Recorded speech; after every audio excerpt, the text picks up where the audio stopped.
On se retrouve pour le cours d'amour, le chapitre 7. Aujourd'hui, on va parler du donner et du recevoir. Et de comment on fait pour se sentir complet dans la vie de tous les jours. Parce que le cours d'amour, c'est simplement une façon différente de percevoir les choses et ça nous donne une autre vision de ce qu'on peut vivre au quotidien. L'idée, je pense, quand moi je vous le transmets en tout cas, c'était pas de vous dire c'est la vérité, mais c'est simplement de vous permettre d'ouvrir une autre façon de percevoir les choses et que cela puisse ou non résonner pour vous et vous aider au quotidien vers ce que vous désirez le plus mettre en place. Ça dépend de chacun de nous. Moi, par exemple, ce que je désire, c'est goûter au maximum la paix, la joie et l'amour. Et je trouve que les enseignements de ce cours m'aident et j'ai envie de les partager, donc c'est ce que je fais, voilà, aujourd'hui. Donc aujourd'hui, c'est refuser de donner. Ce que tu donnes, tu le recevras en vérité. Ce que tu ne reçois pas est la mesure de ce que tu refuses de donner. Ton cœur est accoutumé à donner d'une manière dont ton esprit n'a pas l'habitude. Ton esprit voudrait s'accrocher à chaque idée pour ce qu'elle pourrait t'apporter. Que nous, quand on fonctionne à partir de l'esprit, on va plutôt vous donner quelque chose, mais en l'attente de peut-être ça pourrait nous rapporter quelque chose. Il nous explique que l'esprit ne fonctionne pas pareil que le cœur. Malgré les déceptions les plus amères, ton cœur sait que ce que tu donnes, tu le ressens en vérité. Par exemple, prenez un moment donné où peut-être vous avez été en relation vraiment de cœur à cœur avec quelqu'un, même si cette relation est terminée. Peut-être que votre esprit derrière va dire « Ah, je lui ai donné ça, il m'a pas donné ça », mais si vraiment vous êtes authentique avec vous-même, vous trouverez sûrement au moins quelques moments de cette relation, ou même les principaux moments de cette relation avant que ça se finisse, où vous étiez vraiment dans le donner pour donner, le donner complet de qui vous êtes, de ce que vous vivez, et vous receviez complètement ce qui vous nourrissait. Et c'est pour ça que d'ailleurs vous appréciez cette relation. Et que quand elle se finit, on est triste et on cherche à récupérer des morceaux, et c'est là que notre mental se met en place. Mais juste, même les déceptions les plus amères, ton cœur sait que ce que tu donnes, tu le ressens en vérité. Si tu as donné l'amour, tu as reçu l'amour. Même si après ça finit et t'es triste, mais tu l'as reçu en vrai. Et c'est merveilleux. Or, tu voudrais garder une partie de toi-même que tu refuserais de donner même à l'amour. Et c'est ce que nous devons corriger. Ce qui explique, c'est qu'en fait, quand tu veux pas tout donner de toi, c'est que tu veux garder une partie de toi. Que tu refuses de donner même à l'amour. C'est-à-dire que, du coup, comme tu veux pas la donner, tu ne peux pas l'avoir. Et tu ne peux pas l'aimer. Tu ne peux pas t'aimer complètement, tu te refuses à toi-même.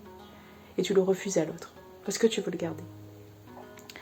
Ton don doit être total pour que tu reçoives en vérité. Cependant, nous allons nous concentrer maintenant davantage sur le refus que sur le don, car tu ne comprends pas encore ce que tu donnerais, parce que tu ne reconnais pas ce que tu as à donner. Mais tu reconnais effectivement ce que tu refuses de donner, et tu peux donc commencer à le reconnaître dans toutes les situations. À mesure que ton cœur prend conscience de ce que tu refuses, tu commences à réaliser ce que tu ne donnes pas, et donc ce que tu as à donner. Donc là, il va d'abord se concentrer sur cette partie-là. Déjà, qu'est-ce que ça veut dire? Qu'est-ce qu'on refuse de donner? Peut-être que vous ne le voyez pas, ça ne vous parle pas. Justement, il va essayer d'en parler. Afin de t'identifier dans ce monde, tu as dû refuser de donner une partie de toi-même. Et tu as dit de cette partie, voilà ce qui fait de moi qui je suis, une personne unique. Sans cette partie de toi-même que tu as déterminée comme étant unique, ton existence semblerait encore plus dénuée de sens qu'elle ne l'est maintenant. Donc, ce qui est le plus séparé, ou ce qui selon toi te sépare le plus, est ce qui pour toi a la plus haute valeur. Et c'est pourtant ce que tu ne donnes pas parce que tu veux le protéger. Les dures réalités du monde peuvent réclamer ton corps et ton temps, mais cette unique partie de toi-même que tu as mise à part, tu ne permets pas qu'elle soit réclamée. Cette partie est tenue à l'intérieur de ton cœur, et c'est avec cette partie que nous allons maintenant travailler. En réalité, tu sais que c'est quelque chose de très précieux, parce qu'en fait, c'est toi. Mais ayant peur qu'elle soit mal reçue ou mal interprétée, tu ne l'offres pas au monde et donc tu ne peux pas finalement être qui tu es, t'épanouir dans ce que tu es, et tu te refuses à toi-même de donner ce qui est le plus important pour toi et donc de le recevoir, parce que quand tu donnes ce qui vraiment vit en toi, c'est l'amour de ce que tu vois, et tu peux le recevoir parce que tu n'as pas peur de le perdre, puisque c'est ce que tu es. Mais souvent, on a vécu des moments où peut-être on a été vulnérable, on a voulu offrir un peu de qui on était, et puis ça n'a pas été reçu. Alors du coup, on s'est fermé complètement. Et on ne s'est plus rendu compte qu'il y avait plein de fois où on l'a fait et ça a été reçu.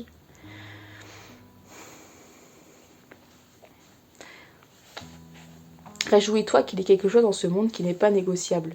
Quelque chose que tu tiens pour sacro-saint, c'est-à-dire cette partie-là. C'est ton soi.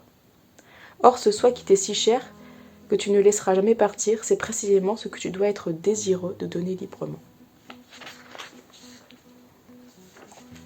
Donc maintenant, il va donner des exemples de refus. Il n'y a que deux formes de refus. Ce que tu refuses de donner au monde qui vient de toi-même et ce que tu refuses de donner qui vient du monde. Une rancœur est quelque chose que tu as choisi pour toi-même, une partie de relation séparée et tenue dans le mépris et la rectitude morale. Tu n'es pas conscient que tu choisis cette forme de refus des dizaines et parfois même des centaines de fois par jour. Un appel téléphonique non retourné, un peu de circulation, un mot dur échappé, une course oubliée. Voilà autant de ressentiments que tu gardes en toi et refuses de laisser partir. Au moment où tu commences ta journée, tu peux avoir retenu plusieurs de ces choses dans ton esprit que tu ériges en raison pour refuser encore davantage. Maintenant, tu as une excuse ou plusieurs excuses pour avoir une mauvaise journée. Pourquoi devrais-tu donner quoi que ce soit à qui que ce soit quand ta journée t'a déjà si maltraité ? Tu refuses même un sourire parce que tu as choisi les rancœurs plutôt que l'amour.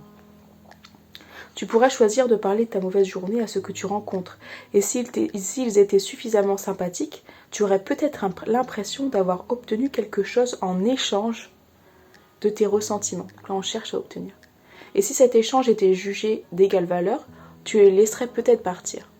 Une réponse jugée moins que sympathique, cependant, s'ajoute simplement à la liste de tes rancunes, jusqu'à ce que le fardeau auquel tu t'accroches devienne trop lourd pour toi. Maintenant, tu cherches une personne sur qui décharger ton fardeau, en espérant pouvoir passer tes rancœurs en masse à quelqu'un d'autre.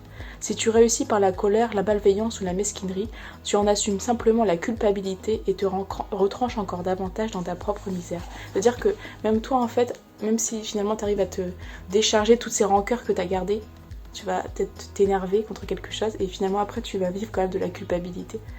Parce que tu sais que finalement, c'est pas ce qui correspond à qui tu es.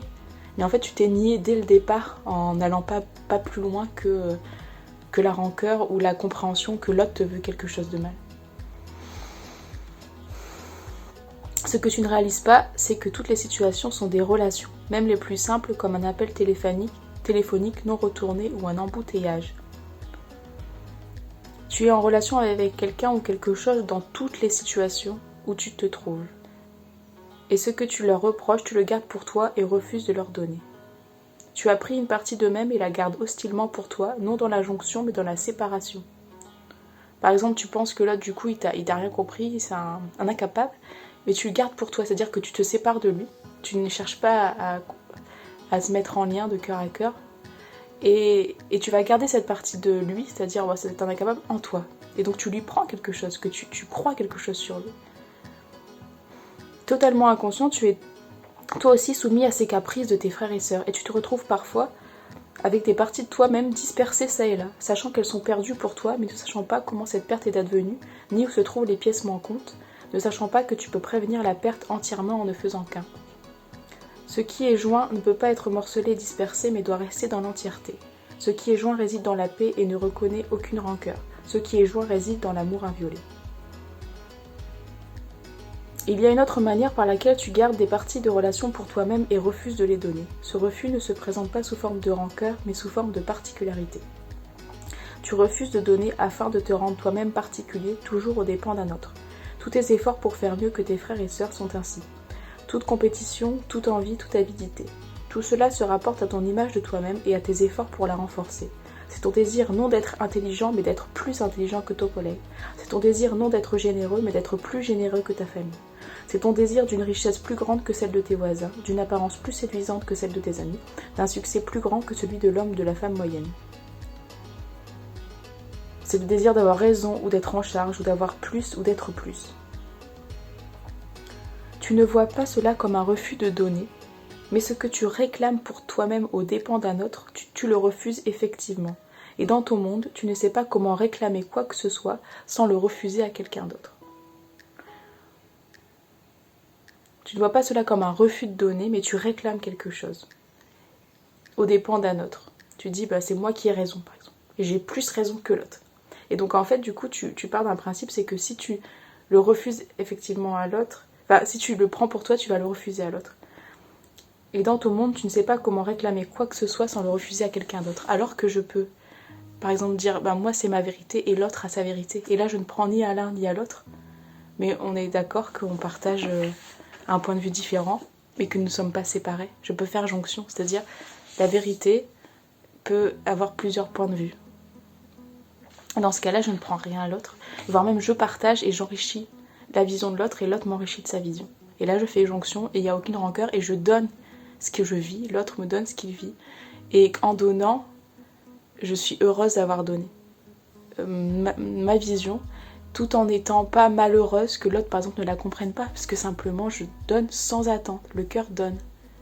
L'esprit donne pour, par exemple, avoir une validité, une légitimité. Ce sont là des exemples de ce que tu refuses de donner qui vient du monde. Mais qu'en est-il de ce que tu refuses au monde qui vient de toi ? Ces deux choses sont très semblables en vérité, car ce que tu tiens loin de tout le reste, que tu gardes en échange d'une rançon et ne donnes pas librement, tu n'en as pas l'usage pour toi-même. Dès lors que tu ne donnes pas l'extérieur, tu n'en as pas l'usage. Ces idées que tu gardes pour plus tard, cette créativité qui ne profiterait qu'à toi, cette fortune que tu amasserais, ces choses te sont aussi inutiles quand tu les gardes pour toi seul que si elles n'existaient pas. Elles ne te conduisent pas à la vérité ou au bonheur, pas plus qu'elles ne peuvent t'acheter l'amour ou le succès que tu recherches. Ce que tu refuses au monde, tu le refuses à toi-même, car tu n'es pas séparé du monde. En toute situation, ce que tu voudrais garder et que tu n'auras pas, parce que tu ne le gardes... En toute situation, ce que tu voudrais garder et, ce que tu n'auras pas, parce que tu ne le gardes que de toi-même. En fait, tu ne le gardes que de toi-même. C'est beau, c'est beau. C'est-à-dire, il nous dit, ce que tu ne veux pas, ce que tu veux garder, ce que tu ne veux pas donner, tu ne peux pas l'avoir, puisque tu ne le crées pas. Par notre expression, on crée, par exemple, on va créer une richesse de points de vue en parlant, discutant. Et là, du coup, en la mettant en forme, même moi, je m'en enrichis. Et l'autre peut éventuellement s'en saisir. Et en tout cas, c'est gratuit, je l'offre. Mais si je le garde, je ne peux garder que cette idée à un état interne, et finalement, personne ne pourra en bénéficier, ni moi, ni l'extérieur. Et je me garde de moi-même, ça veut dire que je m'empêche moi-même d'être moi-même et de m'épanouir. Parce que du coup, tout ce qui me vit en moi, je veux le garder pour moi. Ou sinon, si je le donne, il faut que j'y un échange. Par exemple, qu'on me dise « Ah, c'est bien, c'est beau ce que tu fais ». Et du coup, je m'empêche d'être moi-même et je me sens restreint, frustré, vide, avec un manque de sens dans ma vie. Je vais finir pour la lecture ici, du texte, de refuser de donner. Donc en fait, ce qu'il nous explique, c'est qu'on refuse de donner parce qu'on sent que quelque chose est précieux en nous. Et qu'on aimerait que cette chose puisse être accueillie à la hauteur de notre envie de la partager.